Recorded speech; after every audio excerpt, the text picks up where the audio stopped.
हजारों सालों से इस ज़मीन पर बसने वाले करोड़ों मुसलमान सारी उम्र अलग सुबह उठकर नमाज पढ़ते हैं, रोज़ों में फाके करते हैं, ज़कात देते हैं, दुनिया के कोने कोने से चलकर हज करने पहुँचते हैं, इस उम्मीद के साथ कि सारी उम्र के इस त्याग के बाद मरे को जन्नत मिलेगी। कुरान में 361 जगह आखिरत यानी परलोक का जिक्र है, जो बताया गया है कि जो मज़हब के उसूल मानेगा वो जन्नत में जाएगा, लेकिन माँ उस जन्नत से भी बड़ी है। खालिक़ कायनात में खालिक़ कायनात यानी कायनात को बनाने वाले अल्लाह रब्बुल इज़्ज़त ने इंसान को बेशुमार दौलतों और नेमतों से नवाजा है। इन्हीं बेशुमार दौलतों और नेमतों में से एक नेमत है माँ।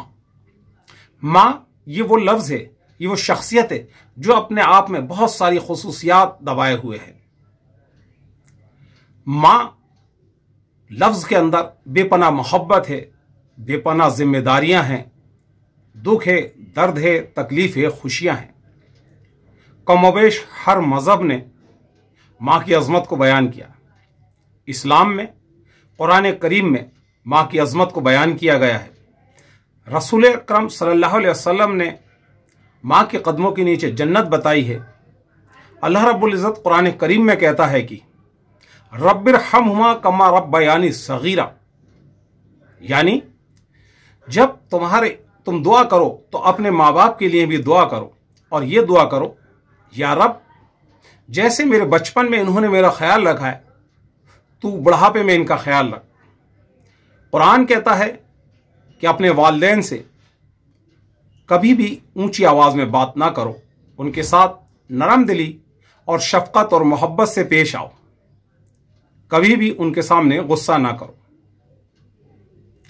एक मशहूर हदीस है कि माँ को खुशी से देखना और माँ को देख करके खुश होना बड़ा सवाब और नेकी का अमल है। जो बच्चे माँ को देखकर खुश होते हैं, अल्लाह रब्बुल इज़्ज़त उनसे खुश होता है और उनके नसीब में जन्नत लिखता है। माँ का मर्तबा क्या है, यह हज़रत सैयदना मूसा अलैहिस्सलाम से भी एक हदीस रिवायत है, एक वाक़या रिवायत है। हज़रत मूसा अलैहिस्सलाम कोह तूर पर अल्लाह से कलाम के लिए जाया करते थे। एक मर्तबा जब आप अल्लाह रब्बुल इज़्ज़त से कलाम के लिए गए तो निदा आई, निदा कहते हैं आवाज़ को, सदा को। आसमान से सदा आई, ए मूसा अपनी बातचीत में अदब इख्तियार करना। फरमाया और यह भी कहा गया कि अब तुम्हारे लिए कोई दुआ करने वाला नहीं है। अल्लाह रब्बुल इज़्ज़त ने फरमाया कि मूसा, जब तुम्हारी माँ जब तक जिंदा थी, तुम मुझसे बात करने आते थे, कलाम करने आते थे, तो तुम्हारी माँ जब तुम यहाँ आते थे तो वहाँ घर पर मुसल्ला बिछा के सजदे में चली जाती थी और दुआएं करती थी कि अल्लाह मेरे बेटे मूसा की ज़बान में थोड़ी सी तलखी है, लहजा तल्ख है, तो उसकी ख़ताओं को माफ़ कर दे। आपकी वालदा ने आपको कभी बग़ैर वज़ू के दूध नहीं पिलाया। आपने हमेशा अपनी माँ का कहना माना। बड़ा मशहूर वाक़या है कि एक मरतबा हज़रत गौस पाक रहमतुल्लाह अलैह एक काफ़िले के साथ एक शहर से दूसरे शहर के लिए जा रहे थे। रास्ते के लिए उनकी माँ ने उनकी सदरी में, सदरी कहते हैं वास्केट को, उस वास्केट में, उस सदरी में सोने की अशरफियाँ रख दी और कहा कि ये वक्त ज़रूरत काम आएगी, रास्ते में डाकुओं का, लुटेरों का ख़तरा रहता है। हुआ भी यही, रास्ते में काफ़िले के ऊपर डाकुओं ने हमला कर दिया, पूरे काफ़िले को लूट लिया। गौस पाक कमसिनी की उम्र में थे, नौजवानी लड़कपन की उम्र में थे। आपको डाकू ने कहा भाई तुम्हारे पास क्या है, तो आप जो भी है बताओ। तो उन्होंने कहा साहब मेरे पास सोने की अशरफियाँ। डाकू ने पूरी तरीके से जो है वो तलाशी ले ली, उनको अशरफियाँ नहीं मिली। फिर पूछा, कहा मेरे पास अशरफियाँ हैं। फिर तलाशी ले ली, फिर पूछा, वही है। तो एक डाकू उनको पकड़ के अपने सरदार के सामने लेकर के गया और कहने लगा, सरदार हमने इस लड़के की हर तरीके से तलाशी ले ली है, ये कहता मेरे पास सोने की अशरफियाँ हैं पर हमें अशरफियाँ मिल नहीं, आप ही पूछें। सरदार समझदार था, उसने पूछा कि भाई कहाँ है अशरफियाँ, और तुमने बोले साहब इन्होंने मुझसे पूछा कि तुम्हारे पास क्या है, मैंने बता दिया अशरफियाँ। आपने पूछा अशरफियाँ कहाँ हैं, तो मेरी इस वास्किट में, इस सदरी में मेरी वालदा ने अशरफियाँ सी हैं। और ये कहा था कि रास्ते में डाकू पड़ सकते हैं, लुटेरे पड़ सकते हैं, वहाँ ख़तरा हो सकता है, वक्त ज़रूरत ये काम आएगी। डाकुओं ने वो सदरी, वो वास्केट उनकी उतारी, उसको खोल के देखा तो उसमें सोने की अशरफियाँ दिखी। डाकुओं के सरदार ने कहा कि तुम्हें पता थी हम लुटेरे हैं, लूटने आए हैं, तुम्हारे को लूट लेंगे, ये अशरफियाँ हम ले लेंगे, फिर भी तुमने हमें क्यों बताया? तो उन्होंने कहा कि मेरी वालदा ने मुझसे कहा था, बेटा चाहे ज़िंदगी में कितना ही बड़ा मकाम क्यों ना हो, कितनी सख्त आजमाइश क्यों ना हो, कितना ही बुरा वक्त क्यों ना हो, कभी झूठ मत बोलना। मैंने मेरी माँ की उस तालीम को याद रखा और वो अशरफियाँ जब डाकुओं ने ले ली, उन डाकुओं का दिल आंसुओं से भर आया। चाहे कोई भी इंसान हो, उसके दिल में एक नरम गोशा, एक नरम कोना भी होता है जो नेकी का कोना होता है। और वो फौरन डाकू तमाम हज़रत गौस पाक रहमतुल्लाह अलैह के कदमों में गिर पड़े और उन्होंने इस्लाम कबूल किया। यह है माँ की तालीम कि वलियों को, गौस पाक को वली बना दिया सिर्फ सच्चाई ने। गौस पाक रहमतुल्लाह अलैह ने माँ की सच्चाई की तालीम मानी, डाकुओं से भी ना घबराया, बता दिया मेरे पास सोना है, और डाकुओं ने उसी देखी कि वो सोना लेके और इस्लाम में दाखिल हो गए। माँ की बड़ी अज़मत है।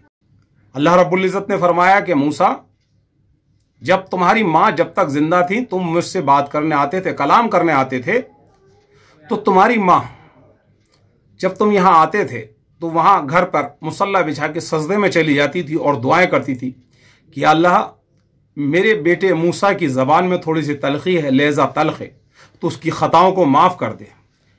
और जब तक तुम घर नहीं पहुँच जाते, माँ दुआओं में सजदे में रहती थी। अब बड़े अदब से बात करना, क्योंकि तुम्हारे लिए कोई दुआ करने वाला नहीं है। माँ के कदमों के नीचे जन्नत है और जन्नत आसानी से नहीं मिलती है। इसके लिए माँ बाप की खिदमत बहुत लाजमी है। माँ से कभी भी ऊंची आवाज़ में बात नहीं करना चाहिए, माँ का कहना नहीं टालना चाहिए। कई आलिम दीन फरमाते हैं कि अगर कोई मुसलमान अपने पीर का इंतखाब करे, किसी से मुरीद होना चाहे, उस सूरत में अगर उसकी माँ उससे नाराज़ है तो वो उस पीर से मुरीद ना हो, क्योंकि माँ नाराज़ है। माँ को नाराज़ करना, माँ का दिल दुखाना बहुत बड़ा गुनाह करार दिया गया है। इस्लाम माँ की अज़मत को बयान करता है। अगर हम दुनियावी नुक्ता नज़र से भी देखें तो माँ एक बहुत अज़ीमुश्शान शख्सियत है। वो अपनी औलाद के तमाम गम, तकलीफ़ों को, दुखों को अपने आप में समेट लेती है और उसके लिए हमेशा खुशियों की दुआएं करती है। हम अक्सर ज़माने में देखते हैं कि लोग अपनी माँ से बदतमीज़ी से बोल लेते हैं, गुस्से से बोल लेते हैं, पर माँ कभी भी अपने बेटे के लिए, अपनी औलाद के लिए, बेटी के लिए बद्दुआ नहीं करती है। आज हमारे पेट के ऊपर अगर कोई 50 ग्राम का पत्थर भी बांध दे तो हम 5 मिनट, 10 मिनट बड़ी मुश्किल से गुजार पाते हैं। माँ ही वो अज़ीमुश्शान शख्सियत है कि 9 महीने तक अपने बच्चे को पेट में रखती है। उस दौरान उसको चाहे उठने में तकलीफ हो, चाहे बैठने में तकलीफ हो, लेटने में तकलीफ हो, खाने में तकलीफ हो, वो हर तकलीफ बर्दाश्त करती है और अपनी औलाद का हर सू ख्याल रखती है। हम 1 मिनट के लिए भी गीले बिस्तर पर नहीं सो पाते हैं, 1 सेकंड के लिए भी गीले कपड़ों पर नहीं रह पाते हैं, लेकिन वो माँ ही हैं जो बच्चा पेशाब भी कर देता है तो भी नाराज़ नहीं होती है। चाहे बच्चा कितने ही बिस्तर गीले कर रहा हो, माँ अपने बच्चे के गीले बिस्तर बदलती रहती है, गीले कपड़े बदलती रहती है, खुद गीले में सो जाती है, बच्चे को सूखे में सुलाती है, खुद भूखी रह जाती है, बच्चे को अच्छी ग़िज़ाएँ देती है, खुद दुख और तकलीफ़ में रहती है पर बच्चे की खुशियों के लिए दुआएं करती है। खुद के पास भले ही एक जोड़ा हो और बोसीदा पुराने कपड़े हो, लेकिन हुज़ूर गरीब नवाज रहमतुल्लाह अलैह ने माँ की बड़ी अज़मत बयान की है। पूरी ज़िंदगी अपने माँ बाप के लिए दुआएं करते रहे। न सिर्फ मुसलमान, न सिर्फ ईसाई, न सिर्फ यहूदी, न सिर्फ हिंदू, बल्कि पूरी दुनिया के लोगों के लिए माँ ने कुर्बानियाँ दी हैं। बड़े बड़े आलिमों ने, नबियों ने, वलियों ने, महापुरुषों ने माँ की महानता को, माँ की अज़मत को, उसकी शख्सियत को माना है। अगर हम एक अहद ले लें, एक प्रण कर लें कि हम कभी माँ का दिल नहीं दुखाएंगे, माँ के साथ हुस्न सुलूक, मोहब्बत से पेश आएंगे, तो हमारी ज़िंदगी संवर जाएगी। माँ की कद्र मिल्लत क्या होती है, माँ क्या दौलत होती है, उन लोगों से पूछिए, हमसे पूछिए जिनकी माँ नहीं है। अल्लाह जानता है जब तक माँ थी कोई फिक्र नहीं था, कोई गम नहीं था, एक दिल में ख्याल था, एक जज्बा था, एक हिम्मत थी कि हमारे लिए दुआ करने वाली हमारी माँ है और माँ की दुआएं अल्लाह कभी रद्द नहीं करता, हमेशा कबूल करता है। हर खतरे से खेल जाते थे, हर काम कर लिया करते थे। आज दिल में ख्याल होता है कि हम ये काम करेंगे तो गलत ना हो जाए, हमारे लिए दुआ करने वाली माँ नहीं है। मेरा आप लोगों से यही पैगाम है, यही संदेश है, यही कहना है कि अपने माँ बाप की, खासकर माँ की अहमियत जानो, माँ की कदर करो, माँ की अजमत को जानो, उसको कभी तकलीफ ना पहुँचाओ। अगर आपने माँ का ख्याल रखा, खुदा आपका ख्याल रखेगा। जरा सोचो, आपको चलना नहीं आता था, आपको बोलना नहीं आता था, आपको लेटना नहीं आता था, आपको करवट भी आपकी माँ दिलवाया करती थी, आपको माँ ने अपने पैरों पर बैठा करके लैट्रीन करवाई है, अपनी गोद में लेके पेशाब करवाया है। कैसे माँ के एहसानों को फरामोश करो।